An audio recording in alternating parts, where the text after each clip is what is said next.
Rene Moxley Good, Paquette, Ambrose time traveled, pulled a time cop. The ultimate. See, time cops present here. A time cop reboot starring Rene Paquette, Moxley Good, Ambrose. She is doing an interview backstage, and then all of a sudden it's obviously pre-taped because then she's in the ring for the next segment and teleports time cop. Best of luck to our ex-EVPs tonight as they take on the new hot tag team, Brodito. Respect. What about respect for these guys? And then she's just in the ring. Wow, speaking of respect, let's head to the ring and the respectable Rene Paquette. Ladies and gentlemen, please welcome. And even she's laughing and they're laughing about it. What's going on? It's such a joke. And I've been putting over lately too, their formatting has been better. And it has. Yes, that is one glaringly bad up. But overall, you isolate the show. They have been doing a better job of here's a package instead of just, even now on this Collision, they gave Megan Bain just a 3-minute squash. Awesome. We need more of those. Even the other week, they had Hangman come out. He did a 6-minute match where he had a good fight, but the guy didn't get all, and he got just a solid win on the show. It was a few weeks ago, maybe a couple weeks ago. That's solid. We're seeing more of that. That's good. But yeah, that Rene Paquette is so glaringly bad. Speaking of glaringly bad, Rhea Ripley with her husband, Buddy Matthews, as he gets prepared for surgery on his ankle. So he's finally getting surgery on it. Now, typically, the type of twisting your ankle, that can sort of just heal. But he said it. He's like, dude, it's not healing at all. And it's from that janky ring in Australia. And he's like, it's taking me forever to get better. And now he's finally got to go under the knife. So now it's going to take however long to heal. And then it still might not fully be better. God forbid. I hope, he has a speedy recovery and shut out Buddy Matthews. And again, that's not a guy I'm like, oh man, I need to see him back in the Fed. But if he did go back to WWE one day and joined Seth's faction now, and he already was in Seth's faction before, that he would fit in that group, I think, because he's a big jack dude, but he can do flippy explosive, But otherwise, I'm not clamoring to see him back in the Fed. He's a guy that, if used correctly, could actually do something in AEW as a singles guy, but they'll just probably put him back with Brody King once he's uninjured, and then they'll just tag again. So I don't know, man. Wishing him a speedy recovery. Jim Ross confirms he'll be doing commentary at AEW New Japan Forbidden Door. He found out this week that... Or he said, by God, King, I found out this week that via my communication with Tony Khan that he wants me to be in London at the O2 to call a couple matches. By God, I'm going to London, and that's a hell of a building. Listen, put him in a bubble suit, have someone escort him around everywhere. Tony, pay for 3 very attractive ladies to take care of Jim Ross and make sure he doesn't fall down and make sure no one's... I'm dead serious, okay? All jokes aside, though. Hire just a security team, even just some people to make sure he doesn't. If I hear this man falls in a hotel room again, I'm gonna lose my. And hey, he can say no. I'm not. JR can do what he wants, and if he's like, well, King, I'd rather fall down. He's broken in half. I'd rather die in a hotel room than sitting at home. If that's his, then okay. But every time now, and I said it last time, I was like, man, I hope he's safe. He went out to All In. And then he said, yeah, he suffered a fall in his hotel room. And I'm like, Jesus Christ. I just want him to be healthy and happy. And, so traveling him all the way out to London, I just hope to God he's taken care of. And just, Tony, you got the money, man. Pay for someone to just be in his room with him and take care of him.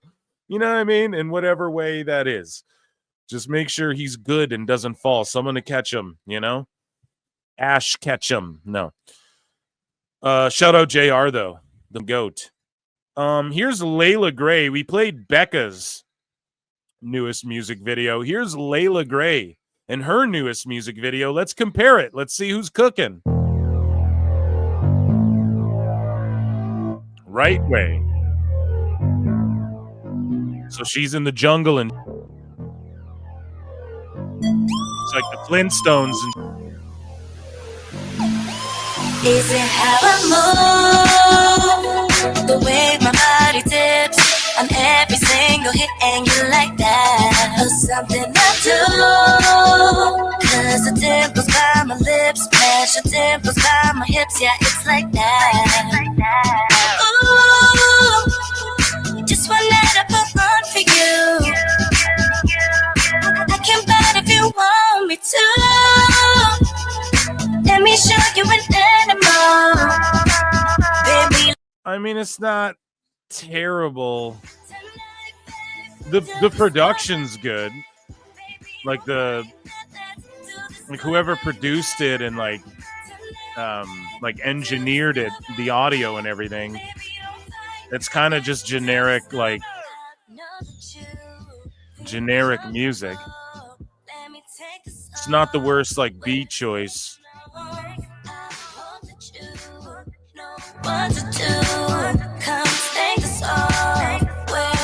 The video just Becca's got her videos are so good in comparison to like anyone that we play on this show.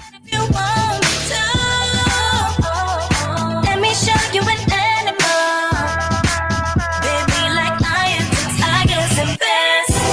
Tonight, babe, do this the right way, baby, don't fight nothing. Do this the right way. Tonight, babe, do this the right way, baby, don't fight nothing. Do this the right way. Compared to her last song, like the first one when she's like, I'm making music now, this one's way better. Is it like the best song ever? No, I like it way more than I thought I was gonna before hitting play on it. I gotta be honest. I thought I was gonna like it way less. Y'all are, let me see what chat. Is Leila from OVW? Yes, and AEW. It's better than Nikita Lyons, way better. Dude, play some metal. Death to all but metal. Da-da-da. Becca is the trashiest of the trashy, bro. You're just a fucking hater. Becca's way better. Better than Samantha Irvin. It is better than Samantha Irvin's, for real. She might not be a better like technical singer, but it's her lyrics are way less like generic, and the melodies, like it's produced really well, you know. So this Luis Rodriguez gentleman responds to LoPiccolo, who goes off on AEW, who someone posted a video of like an AEW crowd, and he just looked over the crowd, and LoPiccolo, of course, like head of sports, Paradigm Talent Agency, etc., etc. He's like, this is what I see. I only see 3 or 4 kids. Friend of the show, or he enjoys PWT at least. I understand that not every wrestling product is designed to hit the same audience, and I'm all for variety. The worst thing, and this dude, he's a wrestling fan. The worst thing that could happen to this business is another monopoly, but competition only matters if it is real, not fake numbers, not boosted engagement tricks, not a curated echo chamber bubble designed to protect someone's ego, and a bunch of parasites who see a money mark and too often don't fairly challenge him to do better. That does nothing in the long term for the wrestlers or the fans. It only protects the ego behind it. In the short term, it's great. It's great. I do not think fake narratives help anybody. In fact, I think they are dangerous. They confuse the audience. They mislead the talent. Yeah, bro, big time. They create a version of the business that does not actually exist. That is not fan service. Exactly, bro. This is what I called out so fucking early on. I was like, no, everyone say Tony Khan cares about the fans. No, dude, it's the opposite. They wouldn't book these big ass buildings if they cared about fans. Like, that's to stroke.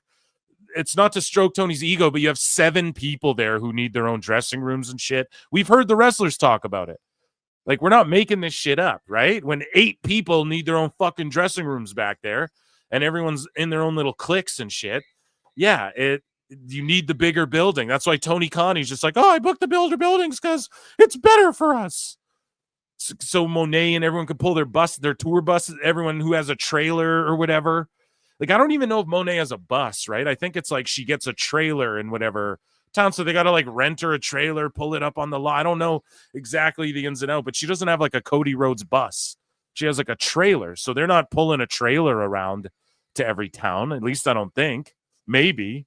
It's a wild situation. So it's not fan service that you got to pay more for a beer because they want to go to this big ass building and the parking costs more than the ticket for the fucking show.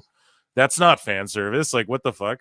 Anyways, That is ultimately not healthy, and at worst, it's toxic. I absolutely want a strong, competitive alternative, one that actually drives change, one that pushes the industry forward instead of pretending forward momentum already happened. Right now, I do not believe that is what we have. It's only my opinion.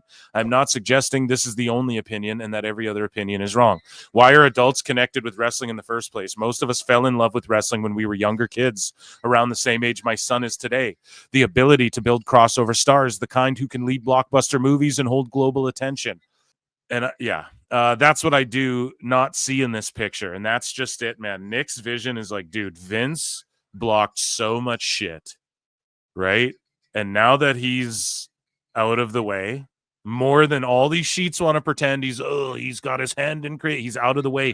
That's why you're seeing more wrestlers and more movies and TV shows and everything. He would never let that happen, okay? And Nick he's riding this wave of like wrestling's gonna be fucking big. It is big again, it's mainstream again. So, and he sees that AEW could be that too. It can be that too, guys. It could. They have the resources. Like, that's the thing. Tony could do it. He just ain't doing it. Something that lives in memories and emotion and imprints in the minds of the next generation. That means global touring. That means media press junket reps overseas. That means connecting across generations. So again, what does your boy Phil say all the time? Hey, why don't they spend a month in the UK 1 year and then the year after you do a big fucking show there instead of, or whatever. Build audiences in these countries you're going to and shit. Tour around. Make your guys do house shows for a little while. So that's what attracts advertisers, and advertisers ultimately are the driver for these billion-dollar media rights deals. The streamers are all they're trying to build their AOVD tiers, and the best way to capture advertisers is through live sports, and then demand those same advertisers also spend money on scripted dramas. Boom! Dave, I study the business. There's just like a little nugget, man. It is Joseph Campbell, Universal Storytelling, the kind Will Smith perfected for 25 plus years, right up until or around things started to drift approximately 10 years ago. I see 3 to 4 kids in that audience, and I see a bunch of grown adults. Again, there's nothing wrong with that. And again, I point that out all the time too, chat. Who's the Rizzler doll for? When they're rolling it out on the same day that Moxley's getting impaled in the back with a spike bat. What is the actual fucking point? Someone explain to me what the point is, other than, well, we wanted YouTube numbers, of bringing AJ Big Boom Costco guy and the Rizzler out there for the pre-show to hopefully sell some pay-per-views last minute to have the main event where Moxley's being butchered in the head. Imagine some of the Rizzler's fans convince their parents to buy this pay-per-view and they're watching this guy get shanked in the fucking head, prison style. Like, it's crazy, man. So you need to like focus in on what it is you're trying to do. Are you trying to appeal to kids or grown-ass man children?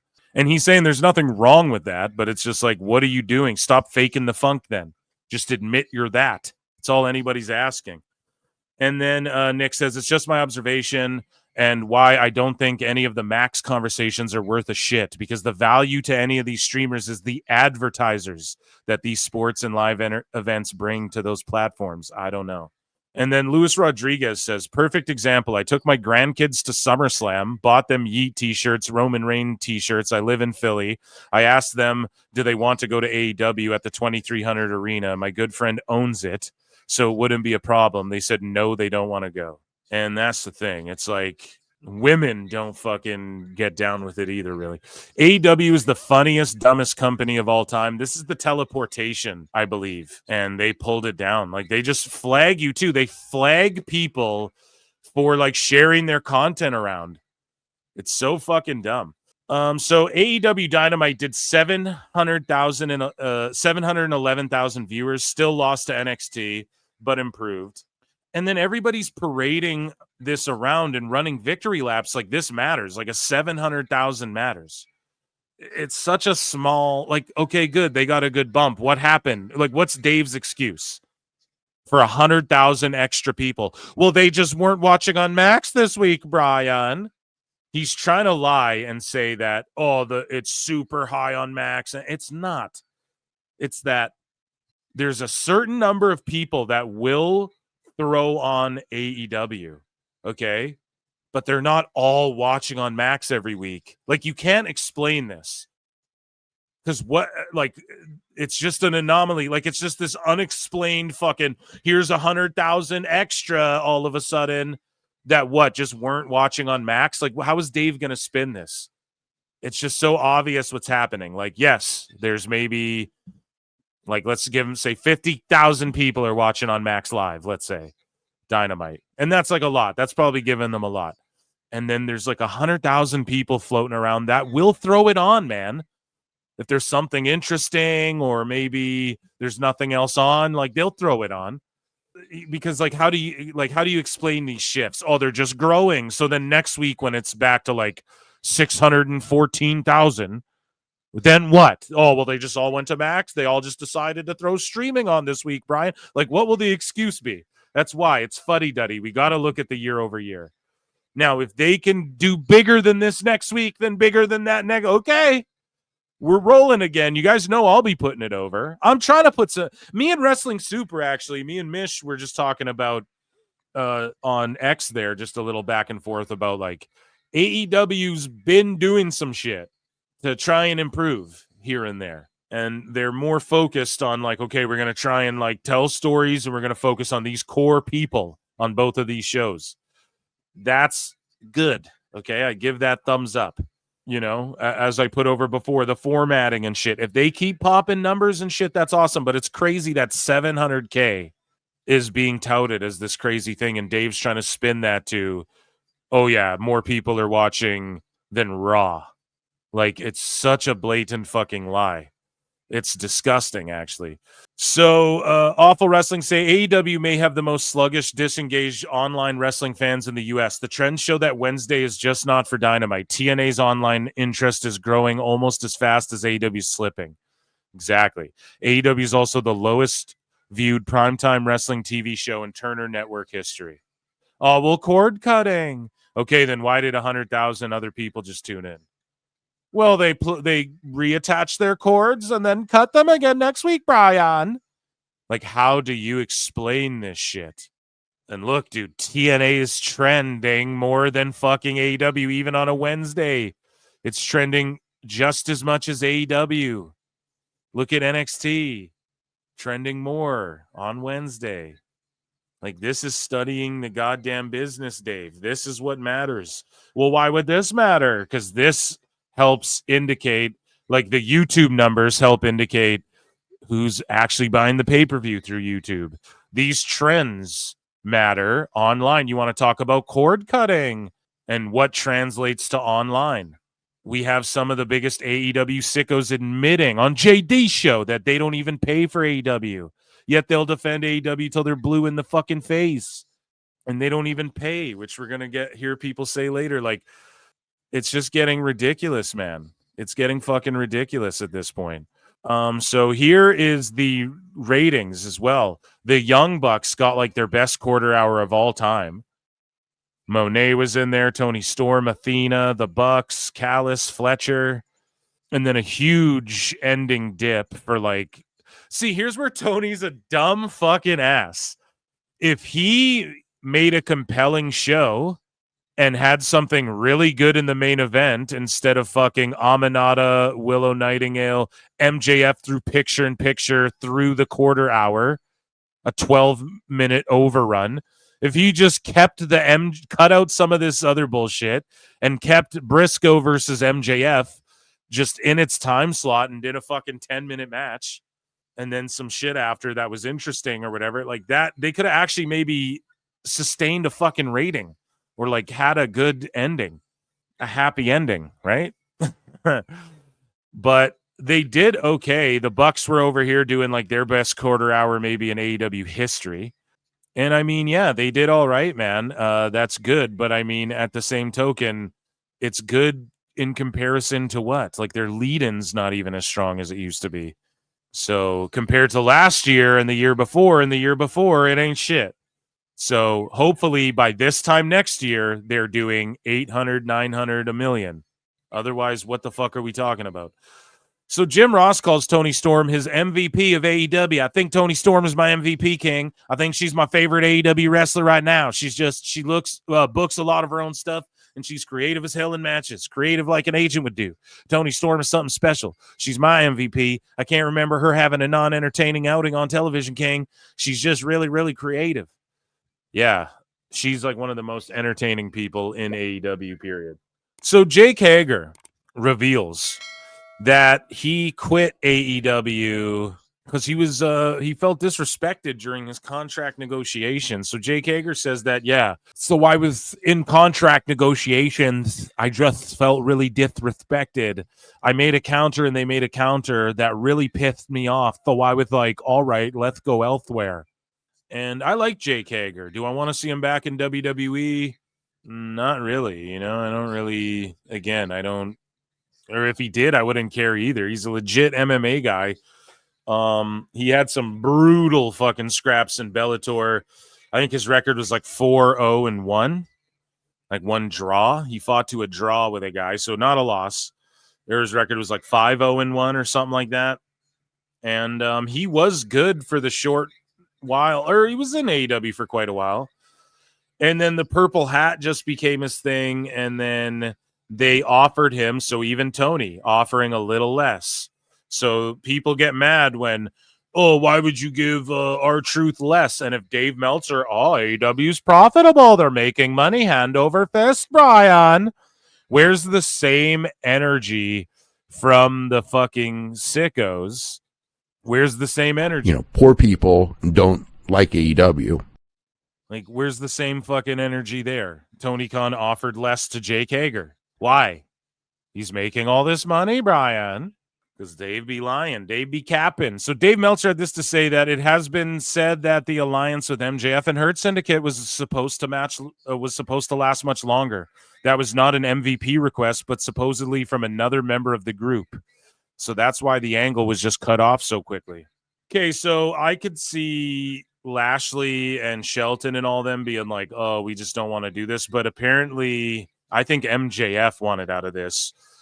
I heard that MJF was like, and this is, I'll just hit a fucking X-Files, right? I'm not a dirt sheet or anything. I'm not an Elboo. But apparently when MJF, like, he was feuding Jeff Jarrett there and shit too. And then he was like, what the fuck is this? Like, and that's not burying, that's putting MJF over. Okay, guys, that's good. Because he was like, what the fuck? I need something better than this. So I could see him being like, nah, I'm going to fucking feud Hangman or whatever, like, for the world title. They might as well. MJF, Joe, Lashley, Hangman. There you go. There's your world title picture. Get Omega in there. Like, what's going on? Jesus Christ, it's right there. So I would like to see Lashley, but you know Tony's wonky ass booking. Like, you know, MJF will win the title off Hangman, and then Lashley will come back and challenge MJF because, do you remember that you guys used to be in a team once? You know, like, that's the extent of his creativity with that. But Forbidden Door is already the third largest non-WWE gate in history. Now, someone's got to fact check Dave. I haven't done it, but liar! I don't believe it till I see it. So the third largest non-WWE gate in history, Forbidden Door in London. I bet he gets fact checked on that. Are you sure about that? Moving along here. So as of right now, Dave says, last we heard, the belts may get to FTR. Why would you tell this asshole shit? Just knowing he's going to fucking stooge the storylines. Like, we know for a fact Dave Meltzer has an influence over Tony Khan. The best guy's Tony Khan. We know that he even has said blatantly, I pushed for this to happen and I pushed for this. What do you mean you pushed for this? So you're texting Tony Khan saying who he should push, and pushing for what? You know he reads the newsletter and you're like pushing that you want to see these guys get pushed and shit. Like, what are you talking about, man? And so Dave, like, he just stooges what is happening. And this is why, because the little sicko credence that he caters to, that Tony fucking caters to, are sitting around whispering, oh, the Hurt Syndicate, the Hurt Business, they suck, they don't want to do business. So Dave goes, oh, don't worry, guys, stay watching AEW, it's gonna get good, trust me, they're just gonna drop those shits to Hurt Syndicate. Wrestling's not fake! I swear that's what's going on. I swear that's what's happening. Like, why would you guys support your boss or anyone telling this guy, oh, you know, the plan is FTR is gonna win those off Hurt Syndicate? What the fuck? Like, why tell anyone that? Such a stooge, man. Dave just hurts AEW way more than he helps it. It's disgusting. Do some sort of deal and not just have it done clean in a regular match with other ideas being talked about. So here's an idea being talked about, and there's a bunch of other ideas being talked about. But they'll keep everyone strong. It's really brilliant booking. Stay watching, please, everyone. Stay watching, even though you hate Hurt Business now. That's what he's doing. He's a fucking toddler-brained redact. So Jay White is one of the best wrestlers. This is what Tony Khan said on My Mom's Basement. Now, Tony did like an hour interview with Robbie, like Barstool. And like, shout out Robbie, I forget his name, Robbie Fox or whatever. He's cool and shit. And Barstool's cool. And they had that wrestling show, and they may still do that one, but that one was fucking weak. That show was terrible. I got to be honest. But Tony just does these softball fucking interviews. Like, there was nothing good that came. It's just him not saying anything really. And then it's like, oh, and his biggest regret is like the one clip you get from it. So I didn't even bother like going deep into it, but we do have a couple quotables, I guess, and just little tidbits of news. So Tony Khan said, Jay White is one of the best wrestlers in the world and got injured along the way. He is out and unfortunately is going to be out for a long time. How many people have gone to AEW and are now unfortunately out for a long time, and we may never see them again? There's really something to be said there. And I think as this company continues to exist, their medical shit is going to be a topic of discussion more. It's already becoming one more and more and more and more and more. Tony Khan reveals idea behind AEW Fairway to Hell trademark. I'm on a fairway to hell. So Tony Khan said, I had this amazing idea that I think the Barstool audience would love, and I think golf would love. I really want to do something that I think would be for a great cause. It's a charity golf tournament, and it would be for wrestling, and it would be for wrestling fans. Hopefully, it could bring some new fans to golf. I want to be a charity golf tournament. It's going to be called Fairway to Heaven. So he's literally the fucking villain from Happy Gilmore 2. I know it'll be golf, but in a wrestling ring. I know golf in Hell in a Cell. He's the villain from fucking from Happy Gilmore 2. Jesus Christ. You fucking mark! Jim, this is what Tony Khan does, right? He thinks of like a clever name. Fairway to Hell or Fairway to Heaven. What was it called? Did he say hell or heaven? Fairway to Heaven. And it's like he thought of the name and then he thought of a concept to go with this name. Whereas like you should think of a good concept and then think of the name for the concept, you know? Jim Ross's AEW contract is expiring sooner than you think, which is why I think they have him going out to London and that. Because I don't know how much longer good old JR would be there. Triple H, do the right fucking thing. He lives in Florida. Do the right thing. And just have Jim Ross. He can do NXT and be paraded out there for WrestleMania or whatever if he wants, but just do the right thing. Pay him to come home. John Moxley. So Tony Khan had this to say. John Moxley is one of the most impressive wrestlers in the history of the sport. John Moxley is the only person in the history of professional wrestling to hold the AEW World Championship, the WWE World Championship, and the IWGP World Championship. And he's a 6-time world champion. And I think he's one of the greatest wrestlers of all time, and certainly in AEW. He's one of the most important people in our company's history. I think Mox is, if you honestly chalk it up, he is, well, no, I'd say CM Punk, honestly, because he never actually lost the title. So maybe CM Punk holds this distinction, and he drew the biggest houses, the most interest. So actually, I give it to CM Punk, but we're talking like guys that are day oneers who are still there. Mox is the MVP of AEW overall, and they're like, as far as an AEW guy through and through. Because let's be honest, like even though he came from WWE, like he's there day one from AEW, and he's been there this whole time. He may never go back to WWE. He is their like MVP world champion of their company for sure. But I would say like the greatest world champion in AEW history, probably CM Punk. He never lost the belt. He had the most interesting storylines and feuds. He had real life drama. He had all this interest. He drew the biggest houses, put on the best matches. Him and Joe for the real world title at fucking All In, bro. After he choked Jack Perry out backstage and fucking slapped him for real, and then he had that match that with Joe. Come on. And then he walked out of the company with the world title and then walked into WWE. That's the most gangster shit in wrestling history. I don't give a fuck what nobody says, man. So Tony Khan talks about his biggest regret in AEW. Now he's finally spoken up about this for some goddamn reason. Like, it took him forever to speak up about this, but he says his biggest regret was not having Jay Briscoe on TV.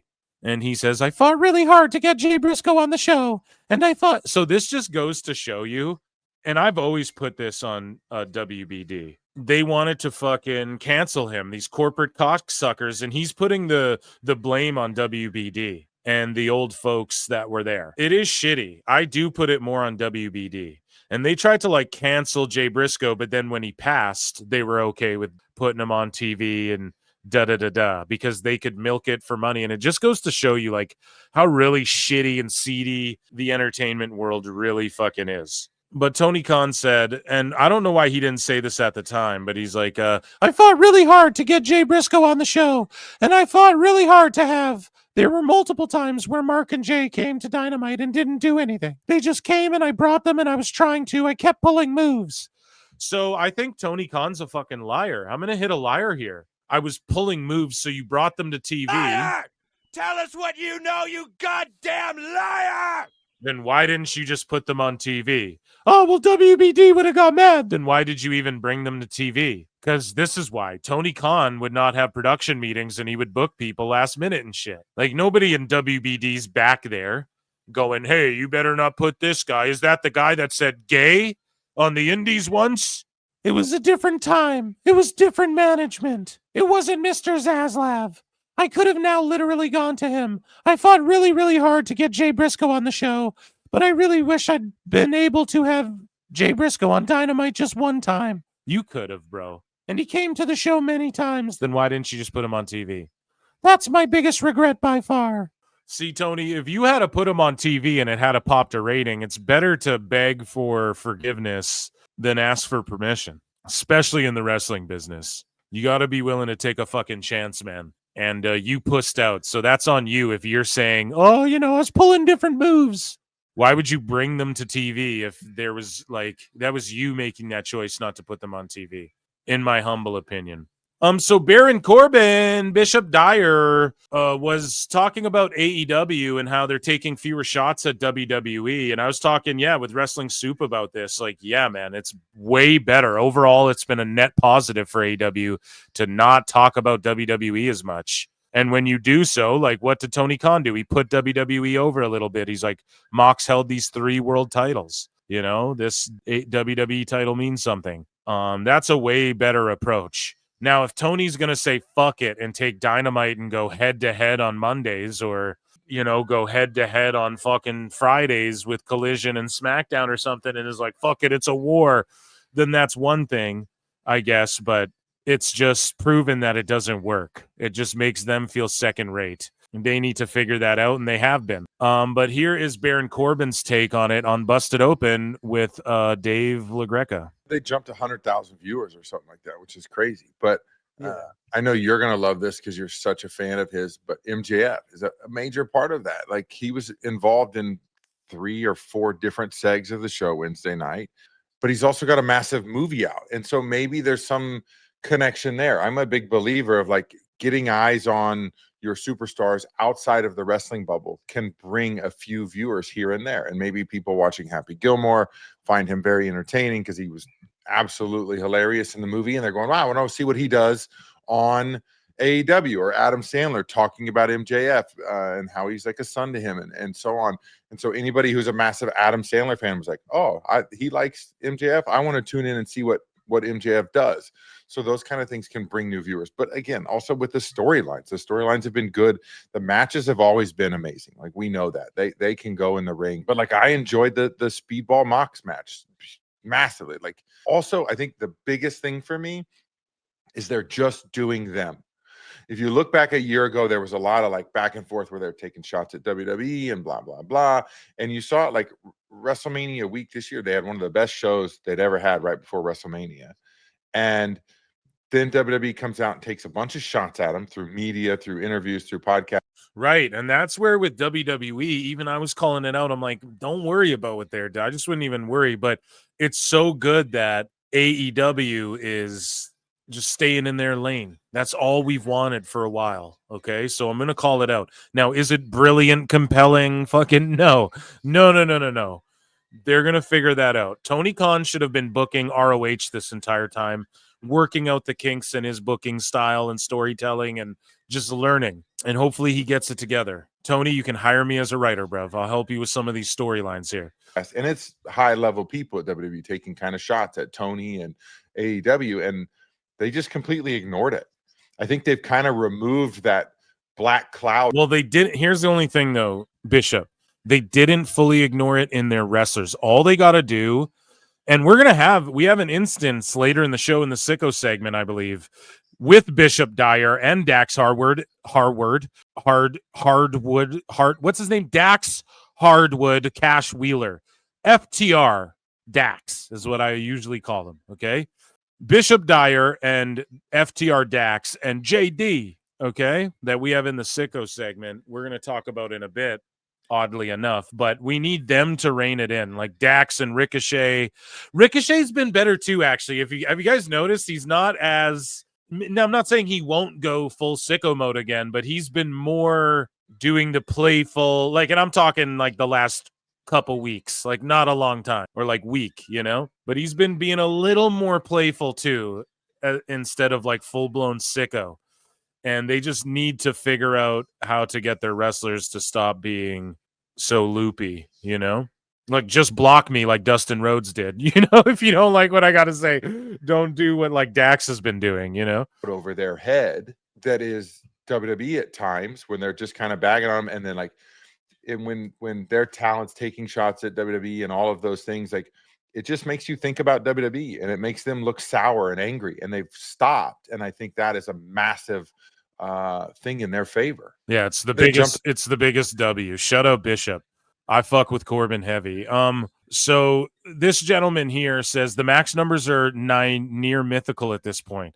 It goes up 9 near mythical. Bro, that just say the max numbers are 9 mythical at this point. That would be the proper adding near is just adding extra shit. Anyways, it goes up and down as much as needed to edge out NXT. Well, exactly. And now Raw. Now Dave's trying to play the Raw game, which, I mean, he's trying. That's the narrative they're trying to get out there. But LoPiccolo says, short answer, Max is more valuable to AEW than AEW is to Max. Boom. Whereas, let's flip it. I think WWE is more valuable to Netflix than Netflix is to WWE. And I think Nick would agree with that. It's not seen as a growth driver, for the platform. When Max touts sports, it pushes the Summer Olympics, the Grand Slams, and the U.S. Opens. Max is the 4th place streamer. So bundling is essential to retain and grow subs. It's still chasing growth in Europe when it may need Amazon Prime carriage. And when Max bundled with Disney Plus, ESPN, Hulu, it kept 80% of those subscribers. So again, this is just stuff Dave would be breaking down if he really studied or knew what he's talking about. Here's Tony Khan revealed his current favorite wrestlers that are not on the AEW roster. Let's hear some of the names that he puts down. And then your favorite current wrestler that's not on your roster. A long pause. I just said Zack Sabre Jr. That would be very high on the list. Yeah, Zach is awesome. I know some people don't like his style. I like it. That's a good answer. That's a good answer. Starlight Kid. Very good. Azumi. Starlight. Very good. And then your Azumi. There you go. Yeah, I would love to see Goldberg show up in AEW. No, I'm just kidding. I think Goldberg wants that bad, but I think I don't know if Tony's like really interested that much in bringing in ex WWE guys anymore. He shouldn't be, man. Just do your own fucking thing. That's why you notice a lot of these ladies who were recently released in those cuts. Have any of them signed or shock debut or anything in AEW? Nope. They're like quitting wrestling or signing to TNA or starting OFs or whatever. Because I'm telling you guys, man, it's shifting again. It's shifting to where it's again, man. People are like WWE monopolized. Okay, well now there's two companies kind of monopolizing now TNA. That's why everyone's pushing for TNA, right? Like, please get a third person in here and really mix it up. And then even though they're partnered with WWE though, which can be problematic for some people, for some of the talent. And it may be a positive for some of the talent to get released from WWE. So it's just an interesting time to say the least. Did I unbookmark Tony Khan's silly face? Oh, that just means new picture time for AEW news. So we'll have a new picture on the next show for this segment. But again, LoPiccolo, Timmy Ryan, he was just cooking. So AEW is going to the new Discovery company, and in an earnings call this week said the plan is to launch a new streaming service with those sports rights, with it being available on its own or in a bundle with Max. Unless Max subs pony up more money, AEW is gone next summer or so. This guy also says, I have a ton of respect for you, but Max does not have rights to any of those events in the U.S.